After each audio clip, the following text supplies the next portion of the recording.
Good morning, everyone. I'm so excited to be here. Congratulations as well to the entire team for putting this together. As Teresa said, this is not only an important meeting, but it's a timely one, and I couldn't be happier to share it with you. I want to start maybe by backing up a little bit and talking about the why. And just a reminder, let's back way up into space, remind ourselves just how special this place is, the only planet we know of to harbor life. And what that life does is not only provides us with the services and the resources and the wonder of these amazing creatures around the world. And in fact, we're looking at somewhere between 7 and 10 million different species on this planet, although some estimates go all the way up to 100 million. But scientists have only really described a little over 2 million. So we don't even know most of what is on this incredible, incredible planet. Unfortunately, about 40% of those species are expected to go extinct by the end of this century. If we don't do anything differently, they're already on a trajectory that could see them wiped from the face of this planet. This is not just a crisis for now, this is literally a geologic crisis. As most of you probably know, in the last 550 million years, there have been 5 mass extinction events on the planet, only 5. Most famous of which, of course, is at the end of the Cretaceous when the dinosaurs went extinct there. But we are currently in an extinction crisis where the rate of species loss, species extinction, is 1,000 times or more higher than what it is in the geologic past. Faster than we've ever seen before. And this time there's not an asteroid, or if you will, the asteroid is us.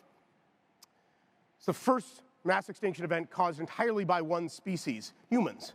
Now, unfortunately, this has led, for the past many, many years, too many conservationists to conclude that therefore humans are bad for nature. Now, I'll get to why I think that's unfortunate, and quite candidly, I think that's not only wrong, but it's unlikely to get us out of the crisis with this sort of a perspective. And in fact, it's not the way conservation was intended to be begun. When it was founded, this was a statement by Michael Soule, a famous conservation biologist, that really wanted to point out that conservation should be, and it was founded as a crisis-oriented and a solutions-oriented discipline. But in the last several decades, 40 years since the Society for Conservation Biology, 30 years plus since the Convention on Biological Diversity, this has not been true. Instead, we've been doing a lot of writing of epithets. Oh, here goes another species. That sucks. Aren't we sad? And we've been doing a lot of work, too. But to summarize most of the conservation interventions that have taken place over the last 50-plus years or so, there's really 4 buckets that they fall into. Protecting habitat, the big one.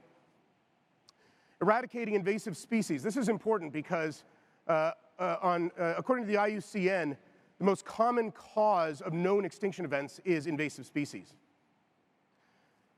Also, captive breeding and reproduction. We're in the lands of the Ohlone, where the California condor is once again soaring high above many of these lands, thanks to very, very effective and very expensive breeding and reintroduction programs. And then, of course, a lot of legislation, regulation, education to try to reduce things like overfishing and resource consumption or prevent wildlife crime, et cetera. But how are we doing? Well, let's take the really, really big one, the place where most of our efforts have really been concentrated. We've done an incredible job protecting habitat. We should be extremely proud of this. And this is, by 2015, about 15% of the world's lands were already in some form of protected area. It was a fair bit less for the oceans. But of course, with the Kunming-Montreal Protocol from last year, we're rapidly heading towards 30% by the end of this decade, by 2030, which is incredible and important. And it means that we've seen massive success in protecting lands. However, has this worked to stave off the crisis if we're actually talking about those creatures that we share the planet with? When you measure things like the IUCN's Red List Index, or on the right side there, population sizes of things like birds and mammals and amphibians, they continue to decline. And unfortunately, this means that protecting place is not enough. You can't just say this is now protected if we don't take the pressures off of it. All those things that we as humans are doing, the threats, this is just a taxonomy from the IUCN that you can see, the threats that really lead to this, that big blue one, agriculture and aquaculture, the big red one, biological resource use. I mean, these are the things that are really driving loss. It's resource extraction, like logging, deforestation. It's habitat destruction. This is an image from the Peruvian Amazon that was a few years ago, virgin rainforest that was entirely polluted and damaged and denuded for gold mining. So all those devices that we have and all those pretty jewelries that we have from these small scale, well, it's not small scale, but it's small groups of miners to pull out the minerals that we need. Invasive species that we mentioned, climate change, a force multiplier from all of these effects. Waste and pollution. And the big one, food and ag. Like I said, this is the thing that drives a lot of these things. And if we just take this and we don't change our ways, by which I don't mean stop eating, but if we continue to produce and consume food the way we have been, as we approach 10 billion people on the planet who have greater nutritionary demands, need for protein, we're actually talking about 70% more food than the year 2000. What does 70% more food mean if we do it the same old, same old? It means 1 billion hectares of natural lands will need to be converted into agricultural production. That's the size of the contiguous United States. Okay. This nadir, this problem, that's the opportunity.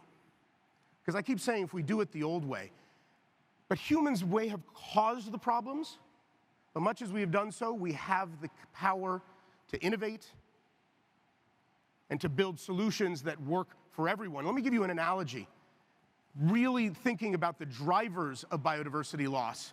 If the world's economy is the main channel of a mighty river, conservation over the last 50 plus years has been one of those little side channels. Sometimes connected, sometimes not. It's a nice to have. Put some money over here, do these sorts of things. While the economy flows on, while that food gets produced, those resources get extracted, we move things around, and the world doesn't change. And there's great evidence, these fantastic researchers at IASA in Austria, we're looking at business as usual, continuing to see the hollowing out of biodiversity and all of those services and resources we rely on. Even if we step up those classic conservation tools like habitat intervention, captive breeding, we're still not going to get to nature positive. What do we have to do? We have to add more sustainable production, more sustainable consumption, and we can do things. That's literally the economy. Everything we do in the main channel needs to change. That's the opportunity. That's the opportunity for business as well, is to think about the underlying drivers of extinction, what causes us to remove habitat or pollute the environment, rather than just its symptoms. And bucketing a number of different ways that this is classified, from IABD, IPBS, One Earth, et cetera, there's really 5 big buckets of drivers of loss. Land and sea use change, and then ask yourself, why are we doing that? Demand and over-exploitation, resources getting pulled out, lack of circularity in the economy. Pollution, invasive species, and disease. Remember, 70% of all diseases in humans are zoonotic in origin. They come from animals, and we spill back and forth, and this actually damages wildlife health as well. And of course, that force multiplier that is climate change. We're building at Conservation X Labs something we call the Extinction Solutions Index. This is inspired by Drawdown for carbon, thinking not about just what the symptoms of biodiversity loss are, but what are the solutions? What are the most effective things we can do? And you can imagine, this is early analysis, please join us on this. You can imagine that shifting land and sea use change could have to do with reducing food waste. 40% of all the food produced gets wasted somewhere. That's 40% of land and resources, 40% of the excess nutrients that we're putting into the environment that we could reduce through efficiencies in this. And there's money to be saved as well, by the way. And I think that's the key, is that there's not only money to be saved, in each of these there's money to be made. Let's just take one example of better consumption, for example, or better production, I should say. Let's think about how we can replace the things that we're taking out of the environment in an extractive and non-renewable way. And what if we started to shift our mindset?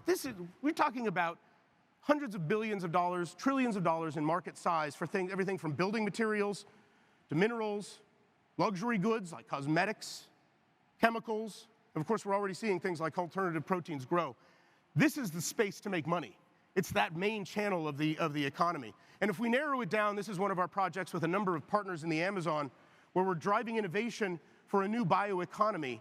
And think of all the sectors, the opportunities for entrepreneurs in these spaces, everything from what folks are doing already with agroforestry, but broadening that out to horticulture, forestry and timber, cosmetics, as I mentioned, tourism, a whole suite of different opportunities. And we start to invest in those kinds of things, and not only does conservation become the main channel of the economy, we start to look at a picture like this a little bit differently. Now we ask the conservationists to look at this, to not just see it as land to be protected from humans. We see the entrepreneur and the investor and the financial experts look at this and not just see this as resources to be extracted and used. No, let's look at this if we shift to that new model, where business and nature both benefit, and the economy and conservation are one and the same. We do that, and we, all creatures that share this beautiful blue planet, I believe, will have the opportunity to thrive. Thank you so much.